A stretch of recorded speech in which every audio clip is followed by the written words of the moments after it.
শ্বশুর বাড়িতে এসে শ্বশুরের পুকুরে হাঁটু কাদায় নেমে অনেক অনেক মাছ ধরলাম। তারপরে আবার আপনাদের ভাইয়া 12 মিশালি কিছু মাছও বাজার থেকে নিয়ে আসছিল, যেগুলো টাটকা টাটকা রান্না বাড়া করে বিকেলবেলা আবার আপনাদের ভাইয়ের সাথে ঘুরতে গিয়েছিলাম। তো সবকিছু নিয়ে থাকছে আজকের এই ভিডিও। হ্যালো এভরিওয়ান, আসসালামু আলাইকুম। This is me Emily from my page Tasnima Akter Emily. জানি অনেকদিন ভিডিও ছাড়ি না, তো অনেকদিন পর আজকের এই ভিডিও নিয়ে আপনাদের সামনে আবারও হাজির হয়ে গেলাম। মাছ ধরতে আমার অনেক বেশি ভালো লাগে। ছোটবেলায় পুকুর পাইলে বা ডোবা পাইলে যেখানে দেখতাম মানুষজন মাছ ধরতেছে সেখানে নেমে পড়তাম, আর আম্মু আব্বুর হাতে অনেক বেশি বকা খাইতাম, কারণ কাপড় চোপড়ে কাদা দিয়ে একদম ভরায় বাসায় ফেরত আসতাম। পরে তো আম্মু চিল্লাই বলতো যে কি করছি, জামা কাপড়ের এই কি অবস্থা। তো যাই হোক, শ্বশুর বাড়িতে এসেও সেম কাহিনী, পুকুরে নেমে হাঁটু কাদায় নেমে অনেক মাছ ধরলাম। যদিও এইটা জাস্ট আপনাদের জন্য ফার্স্ট ক্যাপশন ছিল, আমি কিন্তু পুকুরে নামিনি, এমনি জাস্ট মজা করেছিলাম। মাছগুলো আসলে ধরেছিল হচ্ছে আমাদের যে মইনের হচ্ছে বোনের মেয়েরা, মানে আমার হাজবেন্ডের ভাগ্নিরা।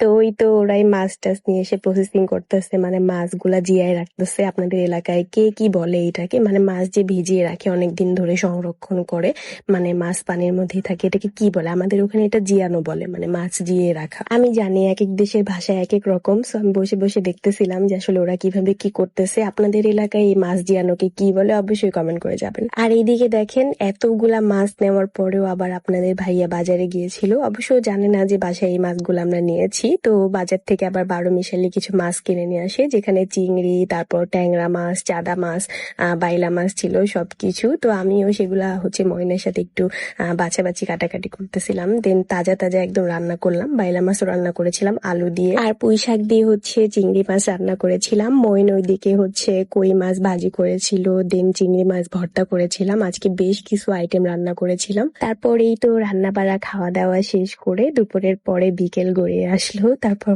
মানে বিকেলের দিকে আমরা দুই জামাই বউ রেডি হয়ে একটু ঘুরতে বের হয়ে পড়লাম।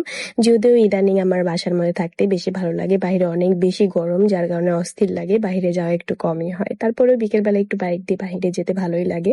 পরে আপনাদের ভাইকে বললাম, এন্ড দেন ও বললো ঠিক আছে রেডি হয়ে যাও, চলো বাইরে থেকে একটু ঘুরে আসি। যদিও আমাদের দুইজনের ঘুরতে বের হওয়ার আগে কোনো মানে ইন্টেনশন থাকে না যে আমরা ঠিক কোন জায়গায় যাব, কোন গন্তব্যটা ঠিক আসলে আমাদের জন্য, মানে কোথায় যাব এটা ঠিক করে যাওয়া হয় না। যাইতে যাইতে বাইক দিয়ে যাইতে যাইতে আসলে যেখানে যাইতে পারি বা দুই চোখ চলে যায় সেখানে চলে যাই। ওয়েদারটা অনেক বেশি ভালো ছিল, বেশ ভালো লাগছিল, ঠান্ডা ঠান্ডা বাতাস। আমি দুইজন গল্প করতে করতে যাচ্ছিলাম। রাস্তায় দেখি যে একটা ফুটবল খেলার আয়োজন হচ্ছে। যেখানে দেখি ফুটবল খেলা, সেটাই আমি অনেক বেশি ছোটবেলা মিস করি, কারণ ফুটবল আমাদের জনপ্রিয় একটা খেলা ছিল, এন্ড আমরা ফুটবল প্লেয়ার ছিলাম একসময়, হয়তোবা অনেকেই জানেন যারা আমাদেরকে আগে থেকে ফলো করেন। এই তো সুন্দর বাতাস, এন্ড আমি বাতাসটা একটু ফিল করছিলাম এন্ড ভিডিও করছিলাম কিছু। অনেক সুন্দর প্রকৃতি, আসলে প্রকৃতির এই সৌন্দর্যের কাছে সব সৌন্দর্যই কিন্তু হার মেনে যায়।